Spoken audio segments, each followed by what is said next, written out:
Саламатсыздар ма, қалайсыздар? Менің есімім Эльнора, мен веб дәрігермін. Қостанайда жұмыс жасаймын. Веб врач болып екінші поликлиникада веб врач болып жұмыс жасаймын. И Инстаграмда блог жүргізіп, жас вебтарға веб жұмысын үйретемін. Президентпен жұмыс жасаймын дейді. Танысқаныма қуаныштымын, Ботагөз. Бүгінгі эфирдің тақырыбы жалпы қазір ең актуальный болып тұрған ауру. Мен даусым жақсы естіліп тұр ма? Қатты сөйлеймін ба дейді. Негізі бүгінгі эфирдің тақырыбы бұл жөтел. Қазір ең актуальный болып тұрған, себебі қазір приемда бізде мысалы елу адам келетін болса, соның 30-ы почти жөтел деген симптоммен келеді. И мен бүгінгі фокусты основной балаларға қойғым келіп тұр. 5 жасқа дейінгі балаларды. Себебі жаңа рилста айтылғандай, бізде балалар өлім бойынша ең негізгі себеп біріншісі ол пневмония. Ең бірінші негізі бізде пациенттер приемға келген кезде жөтелмен шағымданып келген кезде олардың ең жиі айтатыны бізге жөтелден қалай тоқтатамыз, жөтелді қалай емдейміз деп айтады да. Негізі ол жөтел ол бір симптом ғана, яғни аурудың симптомы ғана. Ол және әртүрлі ауру болуы мүмкін, және біздің мақсатымыз сол жөтел қай ауруға байланысты болып тұр, соны анықтаймыз да, и соны ғана емдейміз. И біз соны емдеген кезде ол жөтел өзінен өзі кетеді. Ал біз тек жөтелді емдей беріп, бірақ основной диагнозды емделмесе, онда ол емнен ешқандай пайда болмайды. Сондықтан біздің мақсатымыз бүгін диагностика жасау, яғни пациент жөтелмен шағымданып келген кезде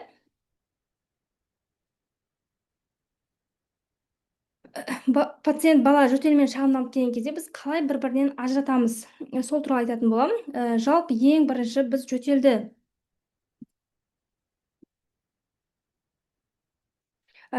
бастаудан бұрын біз норманы біліп алуымыз қажет. Мына жерде менің экраным көрініп тұр ма сіздерге? Экран көрінбеген ғой, иә? Экран шығып тұр ма, қыздар?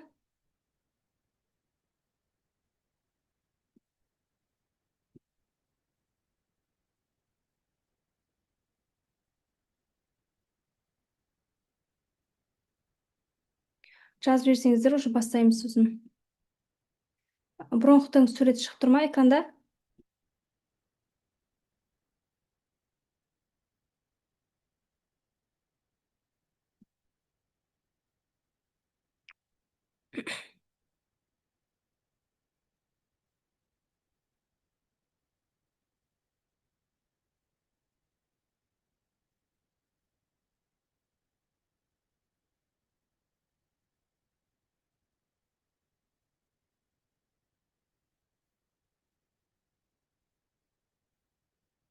Иә, шығып тұр дейді, айта беріңіз дейді.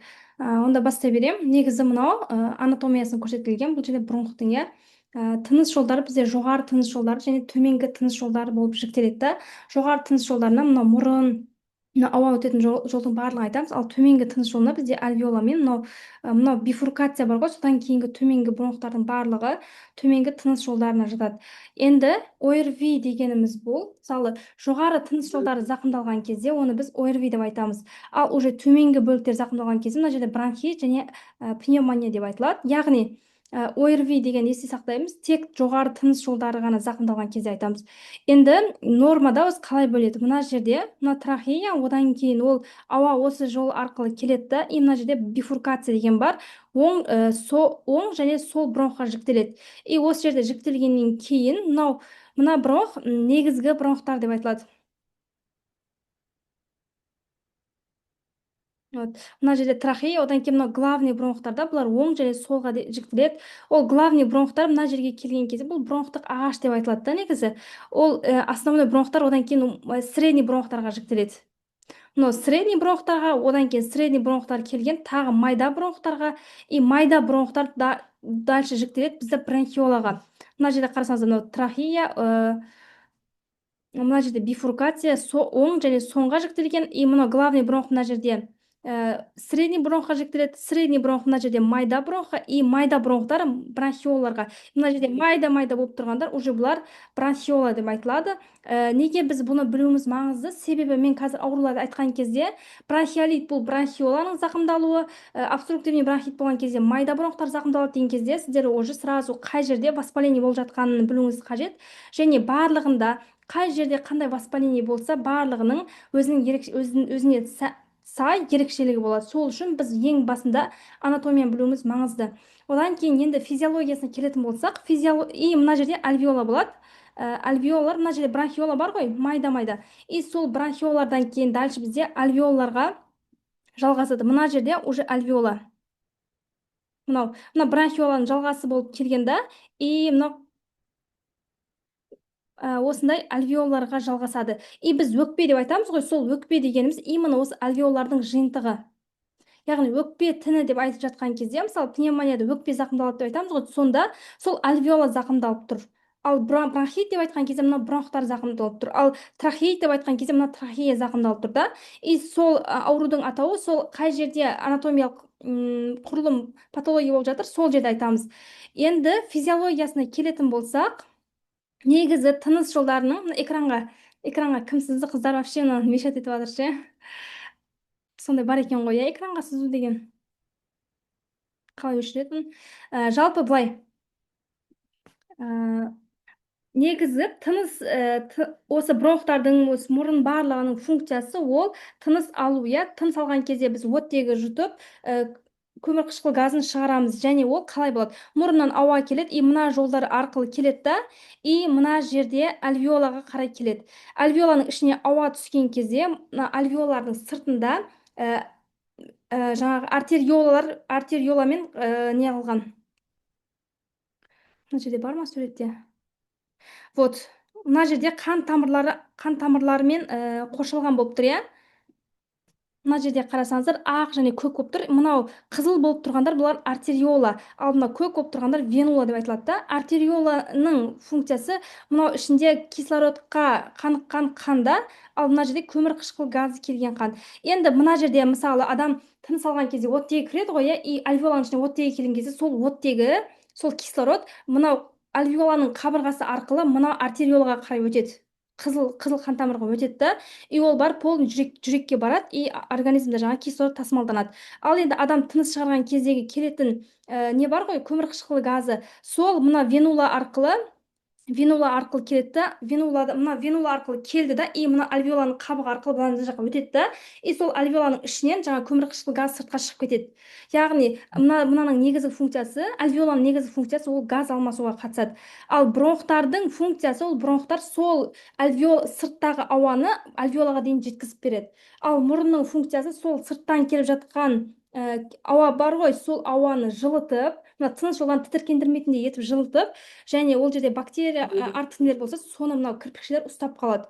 Сондай функция атқарады нормада. Енді бізде воспаление болған кезде осы функцияның барлығы бұзылады, және сол функцияларға байланысты пациенттің симптомдары пайда болады. И сіз пациент симптом айтқан кезде сіз білуіңіз қажет, қандай механизмға байланысты болып тұр.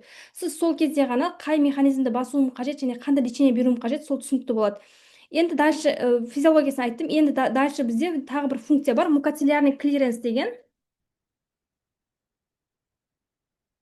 Мукоцилярный клиренс деген ол тазалау деген да, былайша айтқанда ол тыныс жолдарын бөгде заттан тазалап отырады.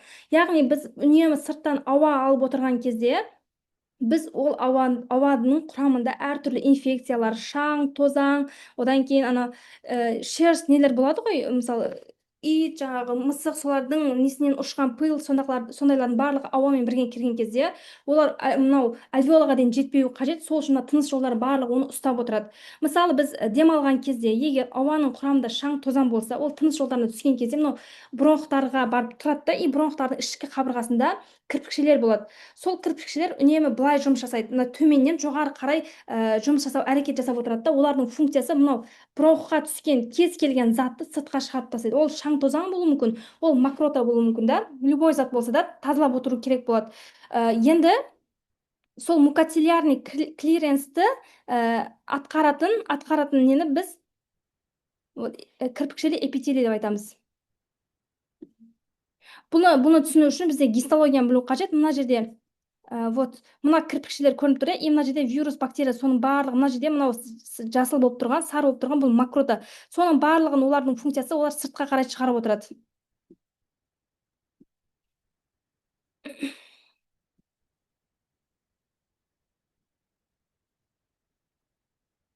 Не болып кетті мынау қазір? Сіздерде экран өшіп қалмады ма? Менде что-то көрінбей қалды.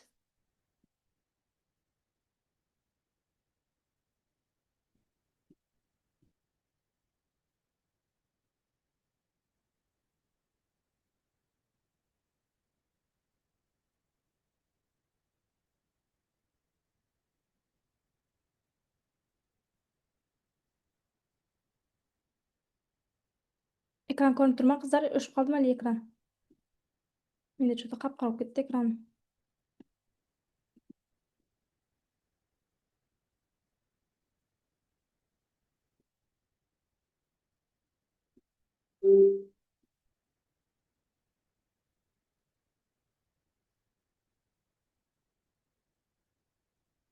Көрініп тұр дейді.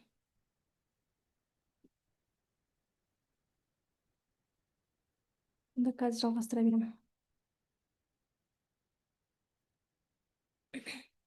Енді мына жерде мына кірпікшелер соны атқарады. Біз бұны білуіміз үшін жаңа гистологияны толықтай зерттеу керек. Негізі тыныс жолдарының бес қабаттан тұрады, және әрбірінің өзінің функциясы бар. Мысалы, ең бірінші қабат, мысалы, 5 қабаттан тұрады. Мысалы, мына бронх болса, бронхтың қабырғасы бар ғой, сол 5 қабаттан тұрады. Ең біріншісі сол слизистая оболочка деп айтады, шырышты қабат. Именно воспаление бронхит кезінде сол шырышты қабатта болады, және мынау кірпікшелердің барлығы сол шырышты қабатта орналасады. Оның астында уже мынау жерге жидкость бөліп отыратын нелер, одан кейін бұл шхед қабат деген, адвентициялық қабат деген сияқты ол 5 қабат кете береді. Бізге ең основной қазір шырышты қабатты білу.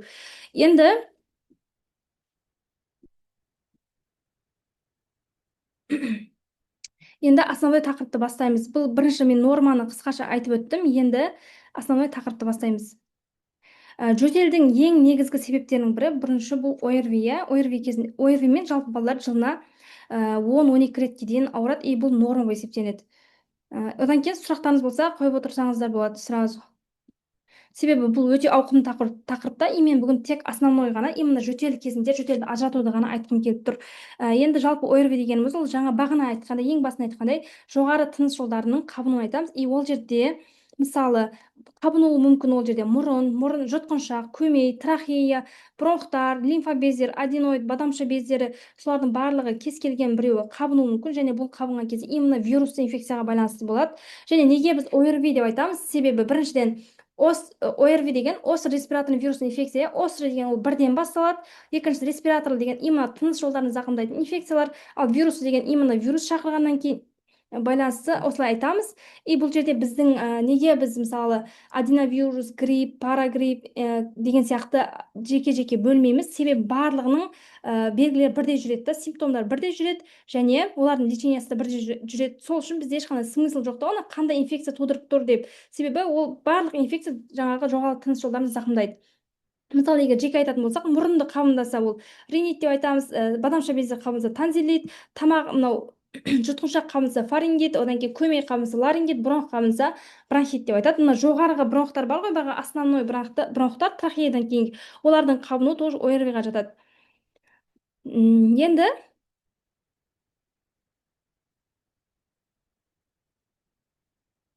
мен именно жөтелдің емін айтамын. ОРВИ кезінде екі себепке байланысты жөтел болады. Бірінші, мысалы, бізде приемға бала келген кезде жөтел деген симптом айтса, біз точно диагноз қоя алуымыз үшін міндетті түрде бізде қосымша жауаптар болу керек. Чисто жөтел деген симптомға қарап біз диагноз қоя алмаймыз. Ол үшін бізде енді бірінші себепті айтайын. Бірінші себеп бұл жөтел ОРВИ кезінде именно жоғары тыныс жолдары зақымдалған кезде не үшін жөтел болады? Ол екі себепке байланысты болады дедім. Ең бірінші себеп ол тамақтың қабынуына байланысты, яғни фарингитке байланысты. Фарингит кезінде не үшін жөтел болады? Себебі фарингит дегеніміз ол мына жұтқыншақтың шырышты қабаты қабынады да, яғни тітіркенеді. Ол қабынған кезде өте сезімтал болады. Мысалы, нормада біз мысалы мен жаңағы ыстық ауа немесе өте салқын ауамен демалған кезде де мына тыныс жолдары оған төзімді болады да. Ал енді ол іші қабынып тұрғаннан кейін жаңағы ол и так қабынып тұр, адам демалған кезде, мысалы шаң тозаң түскен кезде ол өте чувствительный болып тұрғандықтан пациентте жөтел пайда болады. Бұл жөтелдің ерекшелігі ол құрғақ болады. Яғни құрғақ және оның ылғалды және құрғақ жөтел дегеніміз негізі ол жөтелдің сипатына байланысты болады да. Құрғақ жөтел деген жөтелген кезде ешқандай мокрота сезілмесе, соны айтамыз. Ал ылғалды жөтел дегеніміз жөтелген кезде мынау іште мокрота бар, жаңағы жидкость бар екен сезіледі ғой. Соны біз ылғалды жөтел деп айтамыз. Сіз оны интернеттен бір естіп алу керек болады. Екеуінің разницасы қандай? негізі ол барлығына түсінікті деп ойлаймын, құрғақ жөтел мен ылғал жөтелдің разницасы. Енді фарингит кезінде жөтел бұл құрғақ болады. И пациент келген кезде пациенттің жөтелін естисіздер. И жөтелген кезде пациентте құрғақ жөтел болса, және сіз тамағын ашып қараған кезде тамағы осылай қызарып тұрған болса, және ірің жоқ болса, значит ол балада фарингит деп диагноз қойылады. ОРВИ және фарингит деп диагноз қойылады. Және оның лечениесі мына жерде жазылған, скриншот жасап алсаңыздар болады. Неге құрғақ болады? Себебі негізі құрғақ жөтел бұл мына жерде тітіркеніп тұр ғой, тамағы жыбырлап кетеді да, өздеріңізде де болған болса, мына тамақ құрғап тұр, воспаленный болып тұр, и ол балада тітіркенген кезде тамағы жыбырлап кетеді. Сіздерде болған ба сондай? Тамағы жыбырлап тұрады, и жөтелсең бір мына жерің бір жеңілдеген сияқты болады. Өзіңді андай мәжбүрлеп жөтелесің, сол кезде. Ал ылғалды жөтелдің механизмі ол тыныс жолдарында бір макрота, бір сұйық зат тұр, и соны шығаруға бағытталған жөтел, и ол жөтелген кезде жаңағы макрота алға қарай жылжиды да, мукоцилиарный клиренспен, и ол жерде бізде влажный болып хрип естіліп тұрады. Неше жастан болады? Кез келген жастан болады. Бала туылғаннан бастап любой үлкен адам барлығында болады фарингит. Тамағын ашып қарайсыздар болды. Енді сіздердің мақсаттарыңыз бұл жерде тамағы қызарып тұрған балада міндетті түрде бұл фарингит пе танзилит пе екеуінің разницасын түсіну керек болады. Фарингит кезінде чисто мына жұтқыншақ қана қабынып тұрады да, ал танзилит кезінде міндетті түрде мына бадамша бездер ісінеді. Бадамша бездер ісінеді, и мына жерде қарасаңыздар бадамша бездерінде ірің тұр, гной тұр. Бұл бактериальный танзилит. И танзилиттің вирусы түрі де бар. Яғни ол чисто вирусқа байланысты болады да. Бұл жерде оның разницасы, мына жерде ірің болмайды. Чисто қып-қызыл болып тұрады, бірақ ісініп тұрады. Оны біз танзилит деп айтамыз.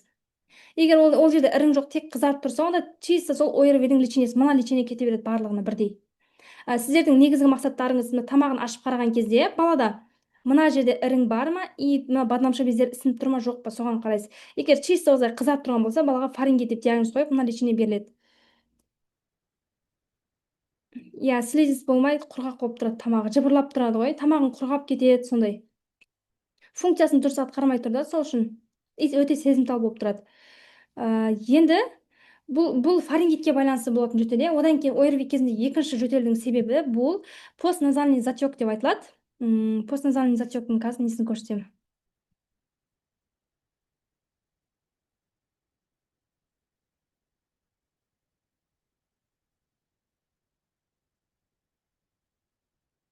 Постназальный затек неге байланысты болады? Ол ринитке байланысты болады. Ринит дегеніміз ол мынау мұрын несі бар ғой? Мұрынның шырышты қабаты қабынады. 3 жасқа дейінгі балаларға не беріледі? 3 жасқа дейінгі балаларға негізі кейбір врачтар спрей тағайындайды. Негізі егер ол балада аллергия болса, лучше тағайындамаған дұрыс. Негізі ингалит, танфлекс деген спрейлер қолданады. Ал негізгі лечение ол балаға баланы жиі емізу және температурасын бақылап отыру ғана. Қазір лечениесіне соңында тоқталамыз. Барлығы ОРВИ-ға жатады ғой, сол үшін лечение общий бірдей жүреді ОРВИ-ға. Одан кейін слайдты негізі осы сабақты жіберіп бере аламын. Менде ютубта бар, негізі закрытие болып салынып тұр. Осы видеоны полный жіберіп бере аламын. Мен сіздерге қазір основнойларға тоқталып тұрмын ғой, ал ол жерде мына слайд полный 70 беттік слайдтың полный айтып шыққанмын. ОРВИ, гайморит деген сияқты полный айтылған. Енді екінші ОРВИ кезінде екінші жөтелдің себебін айттым, ол ринитке байланысты постназальный затек болады. Ринитке байланысты ринит дегеніміз ол мұрынның шырышты қабаты бар ғой, соның іші қабынады. Воспаление болады. И ол жерде воспаление болған кезде не болады? Бізде воспаление білесіздер, бірінші зақымдалу болады, одан кейін эксудация сатысы, үшіншісі ол пролиферация, яғни жазылу сатысы болады, И осы эксудация сатысында мына мұрыннан иммундық жасушалар активно жұмыс жасайды. Любой воспаление кезінде иммундық жасушалар активно жұмыс жасағаннан кейін лейкоцит, нейтрофил, лимфоцит барлығы келген кезде мына жерде вирус бактерияны жойып тастайды ғой. И сол жойған кезде өздеріне бөлетін токсиннен ол эксудат деп айтамыз, яғни ол жидкость. Мына мұрын ағады ғой, мұрыннан сопли, дәл сол эксудат деп айтылады, негізі қабынуға байланысты болған эксудат. И ол қалай болады? Бала приемға келген кезде балада жөтел деп айтады анасы, және оның айырмашылығы қалай сұраған кезде, баланың қосымша симптомдарын сұраған кезде баланың мұрны тоқтамай сопли ағып жатыр деп айтады, су ағып жатыр мұрнынан. Және қашан күшейеді, ал қашан жақсы деп айтсаңыз айтады, түнде жатқан кезде баланың жөтелі күшейеді, ал күндіз нормальный жүреді дейді. И бұның механизмі не үшін болып тұр? Себебі бала күндіз жүрген кезде мына жердегі сопли бар ғой, сыртқа ағып жатыр да, постоянно оны тазалап отырады. Ал бала жатқан кезде не болады? Мына бала жатқан кезде артқа жатады, и мына бала жатқан, мына мұрнынан су ағып жатыр, и бала жатқан кезде мына ағып жатқан су уже артқа қарай ағады. Мына артқа ағып неге түседі? Жұтқыншаққа түседі. И жұтқыншаққа бөгде зат түскен кезде ол жер тітіркендіреді, и адам жөтеледі. Бағана ең басында айтқанымыздай, тыныс жолдарының өзінің қорғаныш функциясы бар. Бөгде зат түскен кезде оны сыртқа шығарады деген. Мысалы, мұрнымызға бөгде зат түссе, біз оны түшкіріп шығарып тастаймыз. Түшкіргіміз келеді да, ол қорғаныш. Ал мына жұтқыншаққа түскен кезде құрғақ жөтел пайда болады. Ал бронхқа түскен кезде ол жерде бронхтан төменнен уже бастап жөтел басталады. Ішкі аурулар қай автордың кітабын оқығансыз? Ройтберг Струнский деген кітап бар, мен соны полный оқып шыққанмын. 1000 беттен тұратын кітап, 5 том. Сол жерде полный түсіндіреді. Ройтберг Струнский, одан кейін д-дан келетін тағы біреу бар, мен кейін қарап беремін, иә. Нені қайталайын? Қай жер түсініксіз болып қалды, қыздар? Мен қатты асығып айтып жатқан сияқтымын ба? Қалай болып жатыр негізі? Ройтберг Струнский. Внутренние болезни деген. Оның өзінің тыныс алу жүйесі, ас қорыту жүйесі, зәр шығару жүйесі деген әр жүйеге жеке-жеке кітап жазып шыққан. Иә, Ройтберг Струнский. Енді жаңа назофарингитке байланысты постназальный затек дегеніміз, сол баланың мұрнынан ағып жатқан сопли, бала жатқан кезде мына жұтқыншаққа түседі, и сол жер тітіркендіреді, и балада жөтел пайда болады. И анасынан сұраған кезде оның ерекшелігі, бала күндіз өте көп сопли болып жатыр балада, және бала ұйықтаған кезде жөтел күшейіп кетеді дейді. И оның лечениесі қандай болады? Оның лечениесі мына мұрындағы воспалениені емдейміз, және баланы жатқызған кезде баланың басын көтеріп жатқызып қою. Себебі бала жатқан кезде мына мұрнынан ағып жатқан сопли сыртқа ағу керек. Сол кезде балада жөтел болмайды. И оны мына жерден скриншот жасап алсаңыздар болады, мұрнынан су ағудың емі. Нәрестелерде аквалор беби, 1 жасқа асқандарға аквамарис беби классический спрей, одан кейін үлкендерге аквамарис норм. Одан кейін мынаны суретке түсіріп алсаңыздар болады. Егер мұрны бітеліп насындық болса, мынаны бересіздер. Уже гипертониялық ерітінді, тұзды ерітінді. Бұл мұрындағы отекті басады, и баланың тыныс алуы жақсарады. Бұл синамарин беби, одан кейін үлкендерге аквамарис стронг деген спрей. Енді үшінші ОРВИ кезіндегі үшінші жөтелдің себебі бұл бронхит. Бағана айтқанда біз айттық, иә, бронхтың жоғары ірі бронхтар зақымдалған кезде ол бронхит деп айтылады, және ол жоғары тыныс жолдарына жатқандықтан ол тоже ОРВИға жатып кетеді. И бронхиттің основной себебі ол ылғалды жөтел. Яғни бізде айтады, иә, негізі бала приемға келген кезде оны егер ылғалды жөтел, бағана назофарингит кезінде и фарингит кезінде екеуінде де, ринит кезінде екеуінде де жөтел құрғақ болады. Ал енді бронхит кезінде міндетті түрде жөтел ылғал жүреді. Бірінші, екінші күні ол құрғақ болуы мүмкін, себебі ол бронх зақымдалады ғой, и бронх басында зақымдалған кезде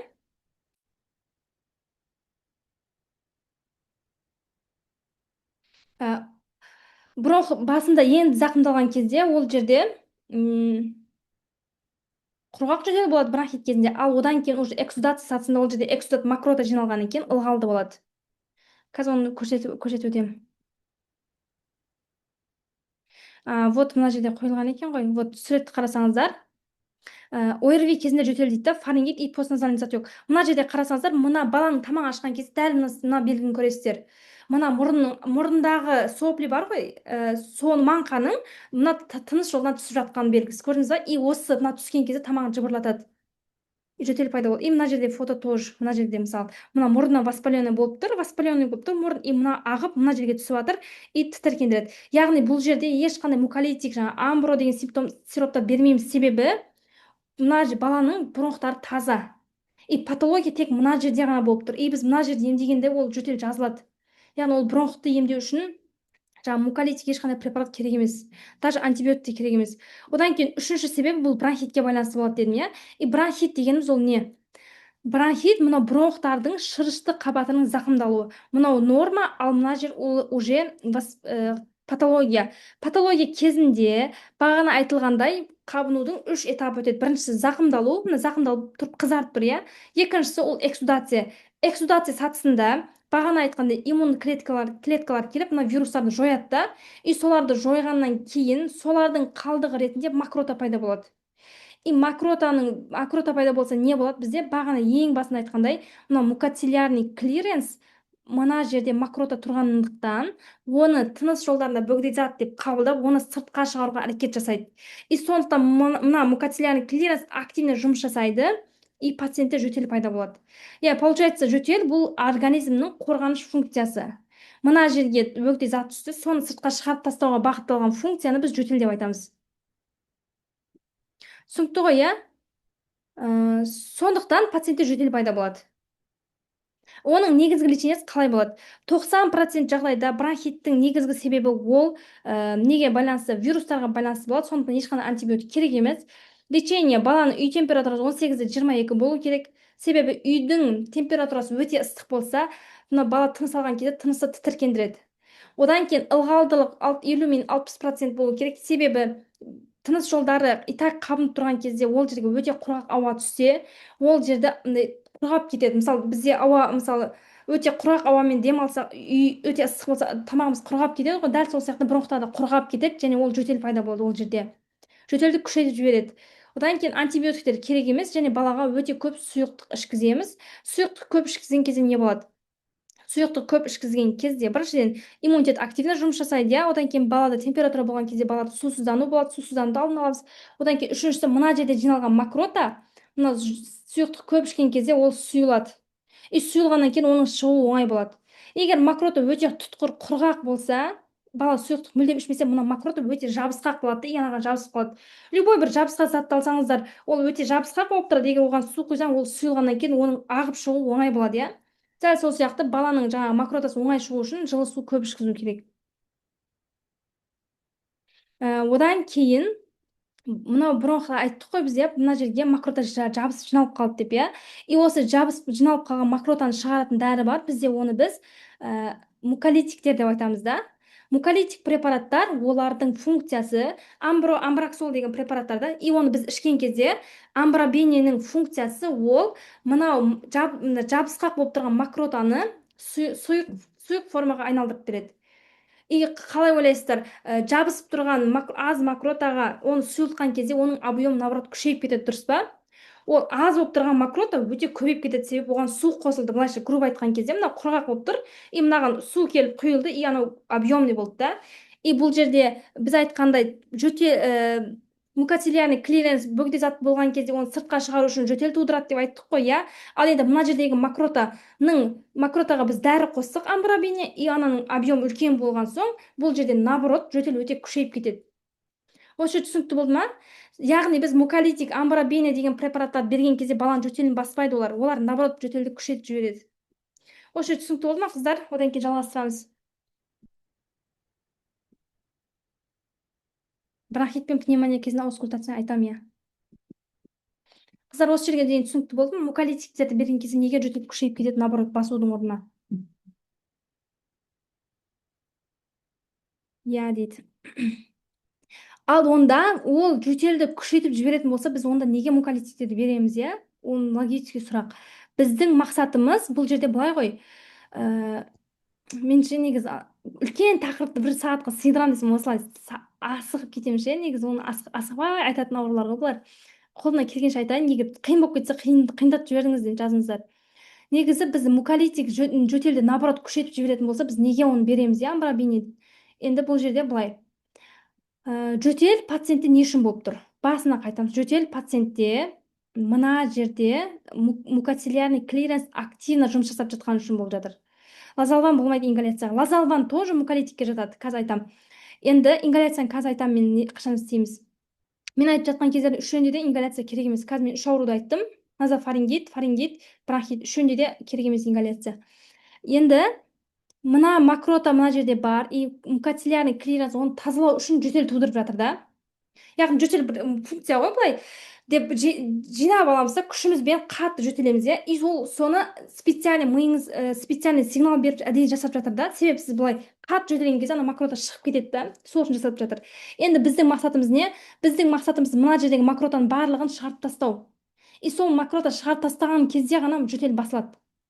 И біздің амбробение берудегі мақсатымыз мына жерде жөтел бар, и ол мокрота бар, и ол жабысып тұр да мына жерге. Мынау клиренс қанша әрекет жасап жатыр, бірақ мына жабысып қалған, мынау шықпай жатыр да. И адам қиналып жөтеліп жатыр. И біздің мақсатымыз амбробение береміз, и ана мокрота сұйылады. И мокрота сұйылғаннан кейін мынау мукоцилиарный клиренс кішкене әрекет жасаған өзіне мынау сыртқа шығып кетеді. Білесіздер ма, былай бір жөтелеміз, екі жөтелеміз, одан кейін күшейініп барып жөтелген кезде анау ұшып шығады ғой мокрота. Дәл сол сияқты мокротаның шығуына біз просто жағдай жасап береміз. И қаншалықты жөтел күшейіп, қаншалықты адам тез жөтелген сайын мокрота көп шықса, жөтел тезірек басылады. Бірақ бұл значит, бұл муколитиктер өте жақсы препараттар, иә, адамның жөтелін емдеу үшін. Бронхитті, ылғалды жөтел, яғни тыныс жолдарындағы мокротаны шығару үшін. Бірақ бір есте сақтайтын жағдай, біз 8 жасқа дейінгі балаларға муколитиктер мүлдем беруге болмайды. Себебі, оның себебі не үшін деп ойлайсыздар? Оның себебі былай. Мен амбробени ішкен кезде, мен жөтеліп жатырмын, амбробени ішкен кезде, ол амбробени емдеп тұрған жоқ. Ол амбробение менің жөтеліп шығарып тастауым үшін ғана кішкене көмектесіп тұр да. Но по-любому основная задача менің мына бұлшықеттерімде. Менің бұлшықеттерім қаншалықты күшті болса, мен былай күшеніп қатты жөтелген кезде ол шығып кетіп жатыр да. Ал значит, бұл основной задача сенің бұлшықетің жақсы болу керек. Ал енді 8 жастағы бала, 8 жастан кіші балаға, мысалы 5 жас, 3 жас балаға біз лазалван, амбробени, мукалтин деген сияқты любой муколитик препарат берген кезде, ол өз задачасын орындайды. Я, мына жердегі мокротаны ұлғайтып береді. Бірақ ол бала былай күшеніп шығарып тастау оның күші жетпейді. Ол наоборот не болады сол үшін? И так балада жөтел болып тұр, мокрота болып тұр, и біз жаңа дәрін беріп, одан бетер күшейтіп жібердік, жөтел болды. Ол мокрота одан бетер күшейеді, бірақ ол тыныс жолынан тұра береді. Одан кейін ондай мокрота бізде не болып есептенеді? Ол бактерияға қолайлы орта болып есептенеді. И бактериялар ол жерде көбейеді, и тыныс жолдарының төменгі бөлігіне өтіп, пневмония тудырады. Осы жер түсінікті болды ма? Неге жас балаларға біз муколитик беруге болмайды? Түсінікті болса, я деп жазып жіберіңіздер, одан кейін жалғастырамыз. Я түсінікті дейді. Онда біз қалай емдейміз деген сұрақ болады да. Онда біз 8 жасқа дейінгі балаларға біз неге қалай емдейміз? Біз ол кезде уже физический метод қосамыз. Біріншіден, қатты сұйылтып жібермей, чуть-чуть хотя бы эффект болу үшін балаға жылы су көп ішкіземіз. Жылы су ішкізген кезде баланың мокротасы чуть-чуть болса да көбейеді. Одан кейін балаға жылы су беріп болғаннан кейін артынан баланы жатқызып, дренажный массаж жасаймыз. Я, ботагөз дұрыс айтасыз.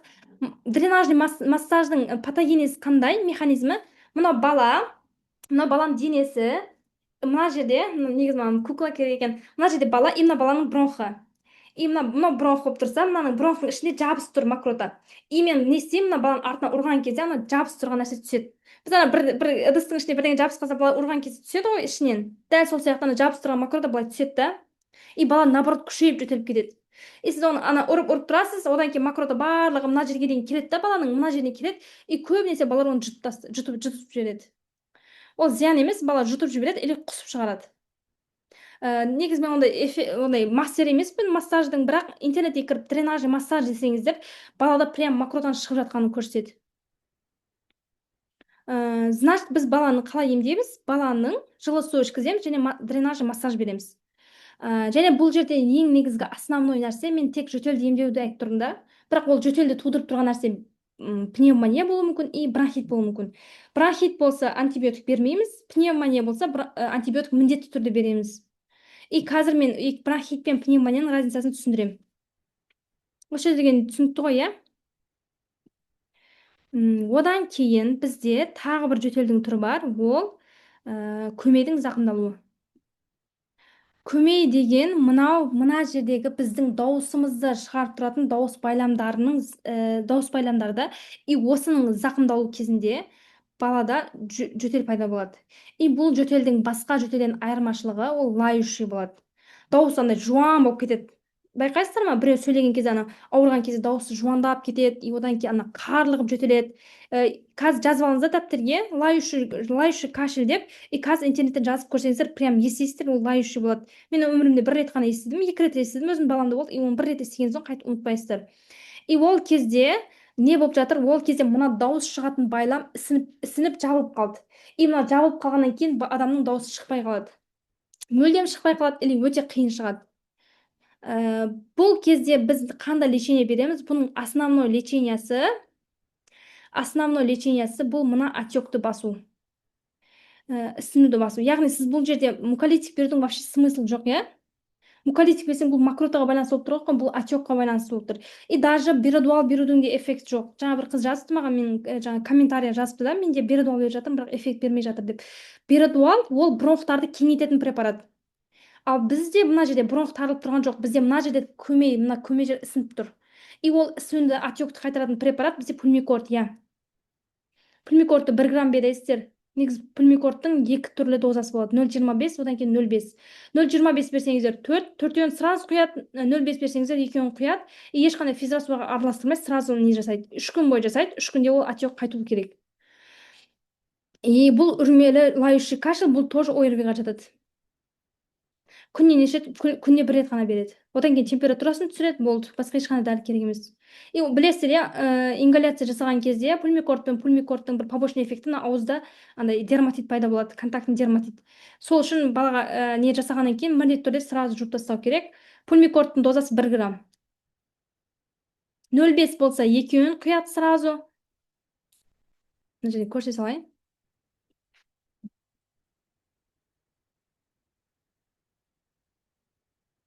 Ну вот, мына жерде тұр, иә, осындай ыдыста шығады. Мына 0,25 екен. 0,20 болса 4-ін құяды сразу. Ал егер 0,5 доза болса 2-ін құяды. Енді мен уже фарингитті айттым, иә, 1 грамм балаларға. Фарингитті айттым, постназальный затекті айттым, бронхитті айттым, ларингитті айттым, 4 түрлі жөтел түрін айттым. Одан кейін осы жерде бронхообструкцияны туралы қысқаша айтып өтейін, иә. Бағана мен бронхитті айттым. Негізі бронхит пен обычный бронхит ол не обструктивный бронхит, обструкциясыз жүретін бронхит и обструкциямен жүретін бронхит деп екіге жіктеледі. И екеуінің разницасы қандай? Екеуінің разницасы өте оңай. Негізі біз ше просто былай да қиындатып оқимыз ғой. Протокол ашсаң ше былай жазады, екеуінде де жөтел, интоксикация, балада температураның көтерілуі, әлсіздік, жөтел деп прям миыңды ашып жібереді, сен разницасын түсінбейсің. Негізі любой аурудың бір основной разницасы болады, өзіне тән ерекшелігі да. И сен соны түсінсең болды, ол дальше жаңағы жаттаудың қажеті жоқ. И екеуінің разницасы мына жерде. Бронхта спазм, иә. Қазір айтамын. Бронхты бағана айттым, мен основной бронх негізі мынау ірі бронхтар, одан кейін средний бронхтар, майда бронхтар және бронхиолар деп жіктеледі деп айттым, иә. Енді біз бронхтарды негізі 2 топқа жіктейміз. Орналасуын байланысты. Мынау проксимальды, ол центрдағы бронхтар, и дистальды, ол шеттегі бронхтар. Центрдағы бронхтар и шеттегі бронхтар деп жаттай салыңыздар. И екі бронхтың разницасы қандай? Екі бронхтың разницасы ірі және средний бронхтар үлкен болады. Ал майда және бронхиолар олар майда болады, иә. И енді логистика ойлап қарайтын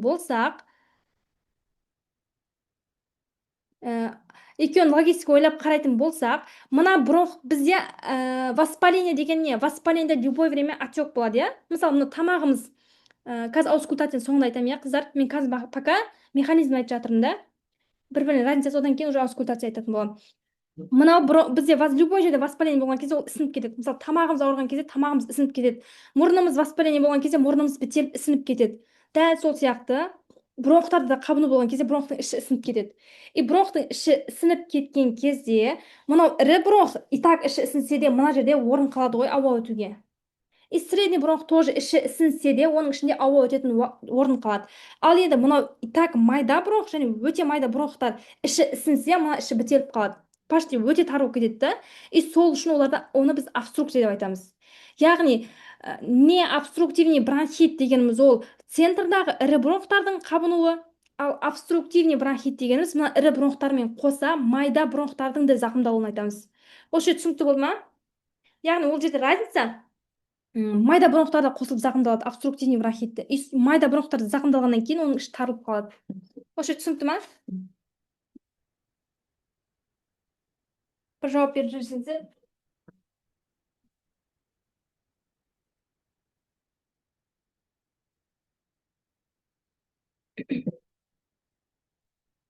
соған байланысты болады да. И не обструктивный бронхит кезінде балада тыныс жеткіліксіздігі болмайды, обструктивный синдром болмайды, бронхообструкция болмайды. Ал обструктивныйде балада тыныс жеткіліксіздігі болады. И оның механизмі қандай? Мына жерде суретте қойдым. Оның механизмі үш түрлі жолмен жүреді. Біріншісі, мынаған байланысты, отек неге байланысты? Бағана мен 3-5 қабаттан тұрады деп айттым ғой, и осы жерде бізге 5 қабатты түсіну керек болады. Ең бірінші қабат бізде слизистый оболочка бар ғой, шышты қабат ісініп кетеді. Шышты қабат ісініп кетеді, соған байланысты мына іш тарылады. Ол бір механизм.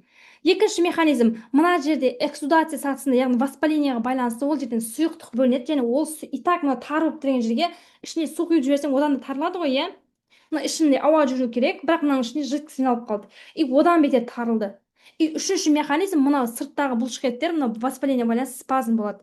И осы үшеуі бірге қосылған кезде бронхты прям тарылтып тастайды. И бала тыныс алуға қиналады. Осы түсінікті ма? И сіздер қараңыздар, егер біз осылай әрбір ауру қай жерде анатомия, физиологияны түсінсек, и патофизия түсінсек, бізге уже сіз шағымдарды уже логистика айта бересіз да. Сізде уже протокол ашудың керегі жоқ. Мысалы, мен айтамын да қазір сізге обструктивный бронхит пен необструктивный бронхит сіз қалай ажыратасыз деп айтсам, сіз сразу айтасыз, мына кезінде тек жөтел болады, температура, интоксикация болады. Ал обструкцияда міндетті түрде бұл жерде қосымша балада ауа жетпеу симптомдары, жаңағы бұлшық еттер қосымша тарылады, бала жиі тыныс алады деген сияқты симптомдар уже логически шыға береді. Осы түсінікті ма, қыздар? И лечениясын айтқан кезде мен сіздерге айтамын да, қазір қандай лечение беру керек десем, уже сіздерге понятно, да?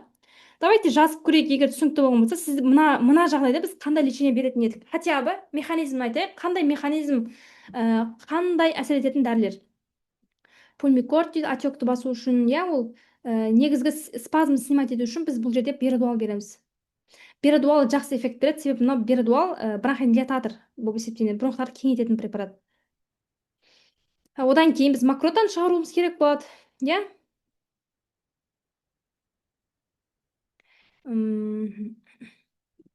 Одан кейін мына жерде жазылған, мынаны скриншот жасап алсаңыздар болады. Бір жыл ішінде 3-4 реттен артық егер бала обструктивный бронхитпен ауыратын болса, значит ол балада бронхиальды астма болуы мүмкін. И астмаға күдіктенген кезде мынаны жазып қоя салыңыздар. Астмаға күдіктенсек, иммуноглобулин Е тапсыртамыз. Иммуноглобулин Е бізде балада аллергия бар ма жоқ па, аллергия ауру, соны көрсететін анализ. Одан кейін пульмонолог пен аллергологқа жібереміз.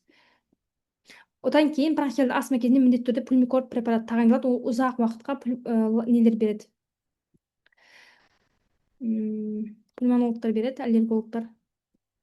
Мына жерде жаңағы үрмелі жөтел жазып қойғам, и пульмикордтың дозасы жазылған, скриншот жасап алсаңыздар болады. Одан кейін енді біз сіздермен ОРВИді талдап шықтық. ОРВИ кезінде ларингитті айттым, бронхитті айттым, обструктивный бронхитті айттым, фарингитті айттым, постназальный затекті айттым. 5 ауруды айттым да, основной. Сол бесеуінің жетеуі түсінікті болды деп ойлаймын. Енді біздің ең негізгі бүгінгі сабақта мақсатымыз негізі осы обычный ОРВИ мен пневмонияны қалай ажыратамыз. Неге бізге маңыз? Біз мына аурулардың бәрін бір-бірінен қатты ажырата алмасақ та маңызды емес, себебі барлығының лечениесі бірдей жүреді да. Ал бізге ең маңыздысы балада пневмония бар ма, жоқ па, соны нақты айта алуымыз қажет. Себебі пневмония кезінде біз міндетті түрде антибиотик беруіміз керек. Себебі ол антибиотиксіз бала өлімге дейін баруы мүмкін да, өліп кетуі мүмкін бала. И бізде осы кейде андай логистика сұрақ пайда болады да, онда неге осы келген балалардың барлығына лучше неге бере салмаймыз онда антибиотик деп, иә? Негізі ол андай как страховка, профилактика ретінде лучше балада пневмония бар ма жоқ па точно білмей тұрсақ, лучше антибиотик бере салайық дейді да. И осы жерде не үшін болмайды деп ойлайсыздар? Сіздер жауабын айта бересіздер, мен мына кісінің сұрағына жауап беріп кетейін. Аускультация не болады? Бронхит кезінде аускультацияда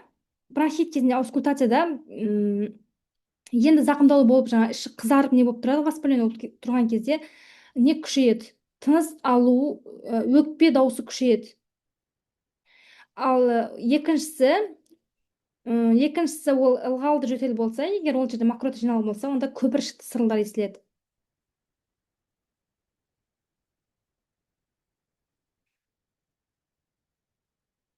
Негізі былай ғой, аускультацияны түсіну үшін оны естіп көру керек болды. сіз оны тек неден қарай біле аласыз. ютубқа кіресіз, ютубтан аускультация жазасыз. Олар өздері айтып береді, визикулярный, одан кейін ылғалды көпіршікті, майда көпіршікті деген сияқты айтып береді да. Крепитация бар. Крепитация мысалы пневмония кезінде болды, и олардың барлығын тек естіп қана жаттай аласыз. Бактериальный болмаса біріншіден антибиотик көмектеспейді. Екіншіден бала біріншіден ОРВИ-мен жылына 10-12 ретке дейін ауырады. 2 апта сайын, ай сайын ауыратын балалар бар. И ойлаңызшы, сіз жылына 10 рет антибиотик ішсе бала. Ол антибиотикке резистентность пайда болады. Яғни ол баланың ағзасына антибиотик әсер етпей қояды. Енді келесі жылы бала действительно антибиотик керек дәрежеде қатты ауыратын болса, мысалы, не дай бог, мысалы, менингит деген сияқты аурулар, иә, сол кезде уже ешқандай антибиотик көмектеспей қояды балаға. Ең резервтегі антибиотиктер береді, уже олардың побочный эффекті өте көп болады. Мысалы, нефротоксический, гепатотоксичный эффекттер болады. Сол үшін біз минимальный барынша антибиотик бермеуіміз керек. Енді давайте бүгінгі основной тақырыпқа өтейік. Жаңа айттым, иә, біз ОРВИ-ді айтып шықтық. Енді біздің мақсатымыз немен екеуінің разницасын түсіну деп.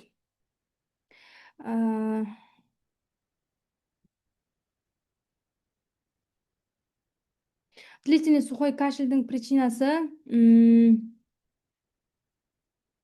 үлкенде ме, балада ма? Егер балада болса, ол аллергия болуы мүмкін. Тыныс жолда құрғап кетеді да. 9 ай бала дейді. Былай ғой, негізі балалардың тыныс жолдары өте сезімтал. Баланың кожасы, бала жалпы өзі өте сезімтал, иә. Мысалы, біз ұйықтаған кезде, нормально ұйықтап жатқан бөлменің өзінде балада жөтел пайда болуы мүмкін. Себебі үйдің ауасы өте құрғақ болып кетсе, сол тыныс жолдан тітіркендіреді. Ең бірінші сіз жасауыңыз керек нәрсе, ең бірінші қазір үйдің температурасын қараңыз. 18-20 градус ыстық па? Негізі обычно адамдар өте қатты ыстық қылып жібереді. Біз үйге выставка барамыз ғой, үй өте ыстық болып кетеді. Одан кейін сол ауа тыныс жолдан құрғатып жібереді. Екіншісі, үйдің ылғалы, влажность қандай үйде? 50-60 болу керек. Ол төмендеп кетсе тоже жөтел, ал жоғарылап кетсе тоже жөтел болады. Одан кейін балада үшінші жасауыңыз керек, иммуноглобулин Е деген анализ тапсыртасыз. Иммуноглобулин Е жалпы балада аллергия аурулары бар ма, жоқ па, соны анықтайды. Егер ол повышено болса, дальше ол аллергологқа барасыз. Одан кейін балада аллергопроба жасайды. Не нәрсеге аллергия беріп тұр балада. И дәл сол нәрсені шектеу ғана болады. Мен негізгі практиканы алып келетін айтсам, ұзақ уақыт құрғақ жөтел балада именно сол аллергияға байланысты болады. Тыныс жолдан тітіркендіреді да. Мысалы, былай ғой, аллергия дегеніміз ол нақты анықталмаған ғой. Аллергия деген сөз жалпы любой адамның ағзасы қандай да бір затқа өте чувствительный деген сөз. Мысалы, мен көшеде бара жатырмын, маған бір гүлді иіскедім, и соның құрамындағы жаңағы майда нелері мен тыныс жолдарыма түссе, мен үшін, организм үшін ол норма деп есептейді да. Ол өзінікі и так постоянно контактта болып тұрған деп есептейді да. Оған кішкене ғана жөтеліп шығарып жіберем болды. Ал аллергиялық адамдарда олардың несі сол сырттан түсіп жатқан шаң тозаңды өте қауіпті зат деп қабылдайды, и оған өте жоғары реакция береді да. И ол жаңағы сырттан түсіп жатқан шаң тозаң бар ғой, сол шаң тозаң түспесін деген мақсатта, өзін қорғау мақсатында тыныс жолдарын бәрін тарылтып тастайды. Одан кейін жөтелді күшейтіп жібереді, жаңағы чтобы жаңағы түскен зат бірден сыртқа шығып кету үшін. Тамағы қызарғаны мүлдем кетпейді. Қазір паноспен инфекция жатырмыз. Қанша уақыттан бері қызарған тамақ? Может, просто норма шығар. Ол қызармаған шығар, может. Егер постоянно сондай болып тұра беретін болса. Қазір паноспен инфекцияда жатырмыз дейді. Жазылып кетсін балаңыз. Жаңа айтқан анализдер тапсырып көріңіз. Аллергияға тексеріп көріңіздер. Одан кейін баланың главный жаңа температурасы бар ма, жоқ па, соған қарау керек. Енді қазір ендігі бізде айтатыным, қалай біз пневмония бар ма, жоқ па, соны ажырата аламыз. Негізінен мен бірінші неден бастап айтайын? Оқасы жоқ. Бірінші бала приемға келген кезде ең бірінші біздің основной қарайтынымыз ол балада қауіп белгілер бар ма, жоқ па. Себебі егер балада қауіп белгілер болса, оны дальше анасын сұрастырып, баланы тексеріп, физический осмотр жасап, анализ жасатып отырудың мүлдем смысл жоқ. Себебі баланы міндетті түрде жедел көмек көрсетпесек, баланың жағдайы нашарлап кетеді да. Өміріне қауіп төніп тұр. Сол үшін мына 4 белгі бар ма, жоқ па, соған қараймыз. Міндетті түрде выставка барған кезде, приемда, любой жерде. Біріншісі, бала тамақ ішіп, анасын емей ала ма? екіншісі балада әр тамақтан кейін құсу болып жатыр ма, үшіншісі балада судороги болды ма, төртіншісі бала летаргичный немесе бала без сознания жатыр ма жоқ па, соған қараймыз. Егер төрт белгінің біреуі болса, баланы міндетті түрде ибвдв, иә, төрт белгінің біреуі болса, баланы міндетті түрде госпитализациялаймыз. Дальше мына айтқаннан барлығын тексерудің қажеті жоқ. Енді келесі біз не істейміз? Бала жөтелмен келген кезде ең бірінші сұрайтынымыз, біз қанша уақыттан бері жөтеліп жатыр бала? Сол сұрақты қоямыз. Одан кейін осмотр жасаған кезде ең бірінші жасайтынымыз бұл балада частота дыхания санаймыз. Частота дыхания бізге не береді? Частота дыхания балада тыныс жеткіліксіздігі бар ма жоқ па соны анықтап береді. Мысалы, бала мына жерде жазылған нормада 2 ай мен 12 жас, 2 айлық бала мен 2 айға дейінгі балаларда тыныс жиілігі нормада 60 болу керек. 2 айдан бастап 1 жасқа дейінгі балаларда 50 болу керек. 1 жас пен 5 жас арасында балада 40 болу керек. Енді егер менің 5 жасар маған 3 жастағы бала келді және оның тыныс жиілігі 60 болып тұрса, мен сразу ойлаймын балада тыныс жеткіліксіздігі бар. И бұл не үшін тыныс жиілеп жатыр? Себебі балада ағзада қандай да патология болып жатыр. Және тыныс жолдары өзінің функциясын дұрыс атқармай жатыр, яғни ауа жеткізе алмай жатыр. Сондықтан компенсациялық механизм ретінде ми оған тезірек демалып, тезірек ауа жеткіз деп айтты. Мысалы, былайша грубо қарапайым түсіндіретін болсам, мысалы, мынау өкпе, иә? Не болды, мынау шықпай қалды ғой. Жарайды, осы қолмен көрсетіп түсіндіре берейін. Мысалы, мынау өкпе, и өкпенің функциясын бағана айттым. Ауа келгеннен кейін альвеолаға келіп кислород өтеді, оның жерде газ обмен болады, и көмірқышқыл газ шығып кетіп жатыр. И солай біз 100% кислород алып жатырмыз минутына. И ол 100% кислород ағзаға тарап миға барып жатыр. Енді балада воспаление болды және бір жақты пневмония деп айтайық. Мына бір жақты пневмония болып жатыр, воспаление. И бағана айтқандай пневмония деген ол альвеоланы қабыну. Мына альвеоланың ішінде жидкость жиналып қалды, экзудат жиналып қалды. И ол кезде не болады? Мына жақтан ауа келеді, мына альвеоланың ішіне ауа келіп жатыр, бірақ мына жерден кіре алмайды. Себебі мынаның іші занят, былайша айтқанда, толып қалған. И ана жұмысын істемейді. И бір өкпе полный істемей тұр деп грубо айта берейін. Енді ол полный істемей қалмайды ғой, жартылай толады, жартысы істеп тұрады, жартысы істемейді деген сияқты да. И мына жақта полный жаңағы воспаление болып тұр, и мына келген кислород кірмей жатыр мына жаққа. И тек сау өкпе ғана жұмыс жасап тұр. Ал ми бізде 100% кислород алып отырған, уже бізден сырттан 50% ғана кислород түсіп жатыр. И біз ми не істейді? Значит, сен 2 рет тез демаласың деп айтады да, өкпеге. Сен 2 рет тез демаласың, сол кезде бізге жаңа 100% ауаны біз алып аламыз. Мысалы, бала, жаңағы 3 жасар бала 40 рет демалған кезде 100% ауаны алады 1 минутта. Ал енді ол 40 рет 50% ғана ауа келіп қалса, воспринимается, енді оны 2 есе күшейтіп жібереді болды. Яғни ол 60-70-ге дейін кетіп қалады да, 50-60 болады норма, былайша примерно пневмония кезінде. И тыныс жиілеп кеткен кезде сол компенсациялық механизм арқылы организм өзіне керекті кислородты алып жатыр. И біздің бұның тыныс алуды санауымыздың мақсаты сол балада сондай тыныс жеткіліксіздігі болып жатыр ма жоқ па, соны ажырату. Осы жер түсінікті болды ма? Тыныс алу жиілігін не үшін санауымыз керек? И бұл, бірақ мен жаңа тек пневмония айттым. Бұл екі жағдайда болуы мүмкін. Біріншісі обструктивный бронхит, екіншісі пневмония. Жаңа пневмония кезінде мынау өкпе біреу істемей тұр, соған байланысты болып жатыр деп айттым ғой, иә. Ал обструктивный бронхит кезінде мынау бағана айтқан майда бронхтар бар ғой, сол тарылып қалғанда. И мына жақтан өкпе нормально істеп тұрам, давай кел ауа, мен газ обмен жасайын деп тұр да. Өкпе нормально істеп тұр. Ол жерде воспаление жоқ. Бірақ мына бронх тарылып қалғандықтан, мына сырттан мұрыннан келіп жатқан кислород өкпеге дейін до конца жете алмай жатыр. Оның скорості азайып кетті да. Ол негізі тез өтіп жатқан, и ана тарылып қалған соң асықпай жай өтеді, тарылып өтеді. И ол азайып кетеді 50%. И адам тез демалады соны жеткізу үшін. Яғни бұл екі жағдайда осылай балада тыныс алу жиілігі артып кетеді. Сол үшін ең бірінші болып біз баланың честісін санаймыз. Одан кейін екінші бізде ол втяжение грудной клетки. Втяжение грудной клетки дегеніміз не? Ол балада қосымша бұлшықеттері неге шығады? Аускультацияда әртүрлі дыбыс естіледі. Мысалы, обструктивный бронхит кезінде свистящий хрип, яғни ол ауа қиналып өтіп жатқанын сезесіз, ол жерден свистящий хрип естіледі. Ал мокрота болып тұрған кезде ол жерде жаңағы мокрота жарылып жатқан болады. Қазір оны мен механизм айтамын. Пневмония айтқан кезде. Втяжение грудной клетки дегеніміз, мен бағана последний рилс салдым, сол жерде менің пациентім сол мен түсіріп алғам. мына бұлшықеттер ішке кіріп істейді да. Неге? Себебі бағана айттық қой, ауа жетпей жатыр, и ми өкпеге сигнал берді, давай, короче, 2 рет сен тезірек жұмыс жасайсың, сен ауа жеткізуің керек деп.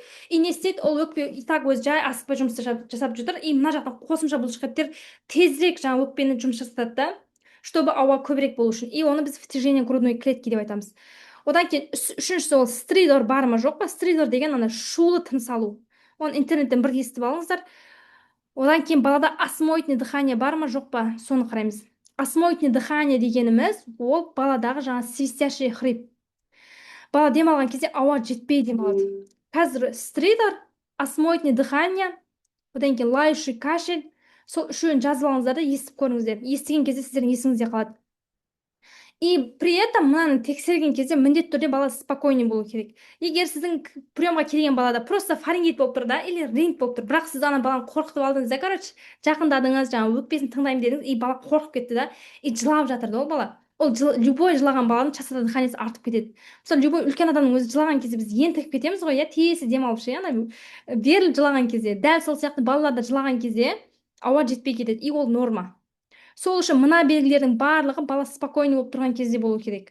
И сіздер қалай бала спокойный болған кезде тексере аламын десеңіздер, ол үшін баланы анасы алып келеді ғой приемға, иә, сіз балаға мүлдем тиіспейсіз. Анасына айтасыз, баланы жатқызыңыз да ішін ашыңыз. Балаға телефон беріп қойсын, или баланы емізіп тұрсын деген сияқты ғой. Бала спокойно жату керек, и сіз жаңа ішіне қарайсыз. Сол кезде ғана сіз баланың демалуын санайсыз. Бала спокойно телефон ойнап жатқан кезде или ұйықтап жатқан кезде тыныс алу қанша. И бала жаңа ойнап жатқан кезде оның втяжение грудной клетки бар ма жоқ па, соған қарайсыз. И егер бала жылап кетсе, мамасына айтасыз, 10 минут баланы ойнап тұрыңыз, сіз мен келесі пациентті қабылдаймын, и бала тынышталған кезде алып кіріңіз, сол кезде санаймыз деп. Енді дальше не істейміз? Енді біз мына белгілердің барлығын тексеріп шықтық, и сіздер барлығын уже біліп тұрсыздар механизмін. Енді бізде тек біздің задачамыз тек диагностика жасау болды. Ең біріншіден, егер балада тыныс алған кезде стридор болса, плюс балада втяжение грудной клетки болса, қосымша бұлшықеттер ішке тартылып жатса, бұл балада өте ауыр пневмония. Пневмония негізі екіге жіктеледі, ауырлық дәрежесі бойынша. Ауыр пневмония және ауыр емес пневмония. Любой общий признак опасности плюс втяжение грудной клетки тең ауыр пневмония. Или любой общий признак опасности стридор тең пневмония. Или втяжение грудной клетки стридор тең пневмония. Или втяжение грудной клетки плюс балада температура тең ауыр пневмония. Солай жатасыздар. Егер балада осмотрительное дыхание жоқ болса, балада втяжение грудной клетки болып тұр, бірақ балада осмотрительное дыхание жоқ. Түсінікті ғой, осы жер? Себебі сіз ауыр пневмония мен обструктивный бронхит екеуінің разницасын ажыратып жатырсыз да. Егер балада втяжение грудной клетки болып тұр, және балада свистящий хрип болып тұрса, значит ол балада обструктивный бронхитке байланысты болып тұр, пневмонияға емес. Түсінікті ме осы жер? Осы жер сәл қиындау болады. Бұл жағдайда біздің тактика не болады? Міндетті түрде баланы бірден стационарға жібереміз. Егер сіз үйге выездқа барған болсаңыз, скорый шақырасыз, и скорый келіп баланы алып кеткенге дейін сіз алдында отырасыз. Егер приемға алып келген болса, сіз скорый шақырасыз, баланы салып жібересіз. Егер сіз районный больницада жұмыс жасайтын болсаңыз, және поликлиника мен стационар екеуі бірге болса, сразу стационардың врачына звондап баланы неге палатаға шығарасыз. Және міндетті түрде балаға бірден антибиотик беріледі. И бұл жерде қандай антибиотик тағайындаймыз? Бұл жерде внутримышечно тағайындалады. Себебі бала ауыр, баланың состояниесі ауыр, бала дәрі іше алмайды. Сол үшін. Енді екіншісі, балада общий признак опасности жоқ, бала еміп жатыр, бала су ішіп жатыр, баланың сознаниесін жоғалтпаған, нормальный жағдайы, бірақ тыныс алу жиілеген болса, онда ол балаға пневмония диагноз қоясыздар. И при этом балада свистящий хрип болмау керек. И осы жерде бір ғана сіздерге бір не лайфхак не істесеңіздер болады. Балада втяжение грудной клетки или болмаса балада тыныс алу жиілеп тұр ғой, иә? Сіз обструктивный бронхит пе или пневмония ма екеуін ажырата алмай тұрсыз ғой, иә? Бұл жағдайда біз балаға сальбутамолмен не жасауға болады? Сальбутамол беруге болады. И сальбутамол берген кезде атын ұмытып тұрмын, ана баклажканы кесіп істейтін еді ғой. баклажканы 0,778 қалдырады, 0,25 миллилитр алып, 250 миллилитр алып тастайды, 1 литр баклажканы 750 миллилитр қалдырады. И мына жерге лейкопластырь жабыстырады, и мынаны аузына қояды баланың. Спейсер ма, не деп айтады. Соған екі рет жаңағы сальбутамол жібергеннен кейін, жаңағы жауып тұрамыз ғой, иә. Сол сальбутамолды бергеннен кейін, егер баланың тыныс алуы жақсарса, мынау тыныс жиілігі нормальный қалпына келсе, или балада втяжение грудной клетки азайса, значит ол балада обструкция болып тұрған. И сіз ол сальбутамол арқылы обструкцияны бастыңыз, және баланың тыныс алуы жақсарды. Значит ол балада пневмония емес, балада обструктивный бронхит. Екі разницасын түсіндіңіздер ма? Түсінікті ма осы жер? И практикадан келіп айтатын болсам, пневмония кезінде міндетті түрде температура болады. 38, 39, 40-қа дейін барады. Мен айтам ғой, мысалы приемға келеді ғой бала, үш күннен асты температура болып жатыр, дәрі беремін, қайтадан шығады деп айтса, мен сразу ең бірінші пневмонияға күдіктенемін, пневмонияның барлық симптомын тексеріп шығамын. Втяжение грудной клетки бар ма, өкпесін тыңдаймын, одан кейін обструктивный бронхит емес па, одан кейін уже пневмонияға күдіктенемін. Бірақ егер ол пневмонияның симптомдары жоқ болса, баланың тыныс алуы нормальный болып тұрса, өкпесінде хрит жоқ болса, бірақ температура жоғары болса, екінші ойлауымыз керек ауру ол атит. Атит кезінде де өте жоғары температура береді. Ал атит бар ма жоқ па оны анықтау үшін баланың мұрнынан су ағып жатқан болу керек. Мұрнынан су ағу, температура, одан кейін балада егер сөйлей алатын болса, құлағының ауруына шағымдалады. Егер ол үш симптомда жоқ болса, значит ол балада пиелонефрит болуы мүмкін. Осы үш ауру өте жоғары температура береді балада. Түсінікті ма? Яғни балада тыныс алу жиілеген және втяжение грудной клетки болып тұрса, сіз сальбутамол бергеннен кейін де баланың жағдайы жақсармаса, значит ол балада пневмония. Енді приемға келген баланың частота дыханиясы нормально, втяжение грудной клетки жоқ, стридор жоқ, және осмотрный дыхание жоқ. Бірақ тек балада құрғақ жөтел, мұрыннан су ағу, температураның субфебрильді болуы болса, онда ол балаға простуда немесе ОРВИ деп диагноз қойылады. И ОРВИ-дің емін уже мен айтып өттім, иә. Бағана сіздер скриншот жасалғансыздар. И мына жерде пациентке егер ауыр емес пневмония қойылса, яғни баланың температурасы жоғары және балада тыныс алу жиілеген болып тұрса, біз балаға міндетті түрде бірінші 3 күнге антибиотик береміз. И бұл жерде баланы жатқызу керек па, жоқ па деген сұрақ болады. Бұл жерде біз баланың анасына қараймыз. Егер анасы ответственный адам болса, және балаға дәрілерін уақытылы береді, егер баланың жағдайы нашарлап кетсе, бірден дәрігер ауруханаға 10 минут ішінде әкелетін алатын болса, онда ол баланы үйде емдеуге болады. Ал егер бала олар ұзақ ауылда тұрады, ол районнан баланы больницаға алып келу керек, немесе анасы жұмыста, немесе анасының 5 баласы бар, балаға нақты дәріні уақытылы бермейтін болса, лучше ол баланы больницаға жатқызу керек. Себебі ол по-любому 3 күннен кейін ауыр пневмония асқынып келеді сізге. И біз берген кезде міндетті түрде бірінші 3 күнге ғана антибиотик береміз. И 3 күнге антибиотик бергеннен кейін, 3 күннен кейін баланың жағдайын қараймыз. 3 күн ішінде егер баланың температурасы түсіп, жағдайы жақсармаса, значит ол антибиотик әсер етпей жатыр. Значит басқа антибиотик береміз. И қандай антибиотик береміз? Ол амоксиклав, аспамокс деген сияқты препараттар. И оның дозасы менде Telegram каналда бар. Маған Instagramнан ВОП деп жазсаңыздар, Telegram каналға бірден доступ береді. Сол жерде дозалар жазылған, сол жерден бересіздер баланың салмағына қарай.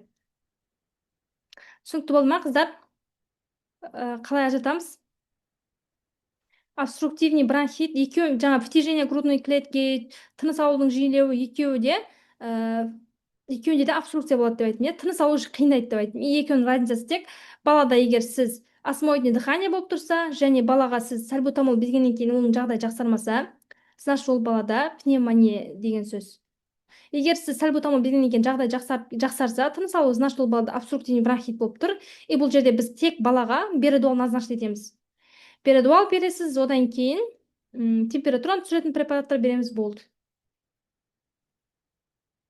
Одан кейін жаңа мына ИБВДВ бойынша мынаның полный түсіндірілген сабақ бар менде бесплатно.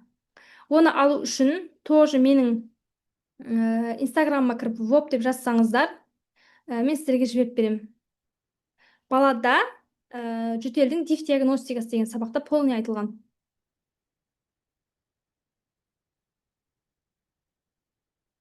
Аускультацияда, қыздар, обструктивный бронхит кезінде свистящий хрип болады. Обычный бронхит кезінде визикуляр дыбыс деп айтады. Өкпе дауысының күшеюі ғана болады. Обычный дыбыстың күшеюі ғана болады. Ал үшіншісі пневмония кезінде крепитация болады және ылғалды көпіршікті сырылдар болады. И осы жерде ылғалды көпіршікті сырылдың ненің механизмі.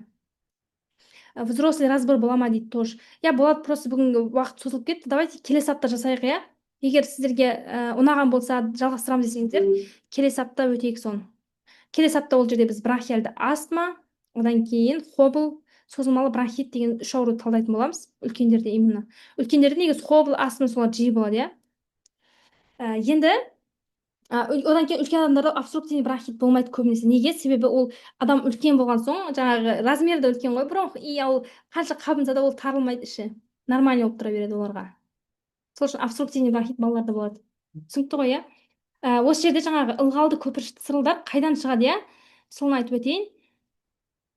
Мысалы, мынау сок ішеміз ғой біз коробкада, иә? Балалардың, кішкене балалардың сокі, иә?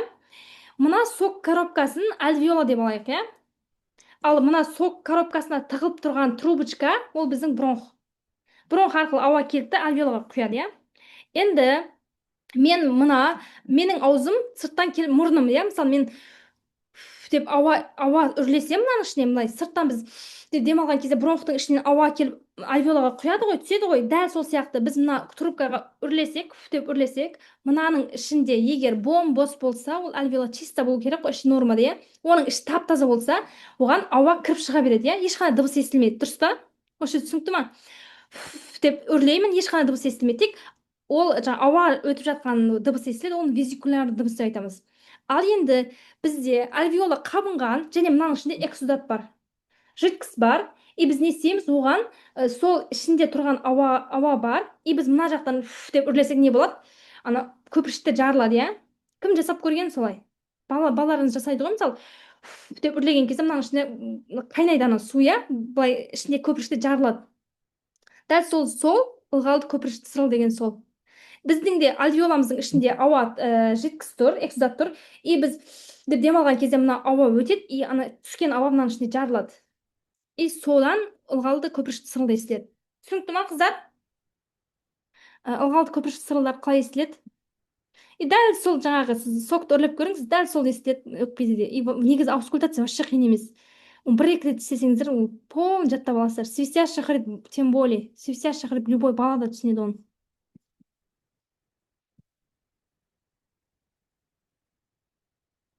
Бүгінгі эфир осымен бітті. Келесіде давайте онда үлкендердегі нені талдайық, үлкендердегі тыныс алу жүйесінің ауруларын.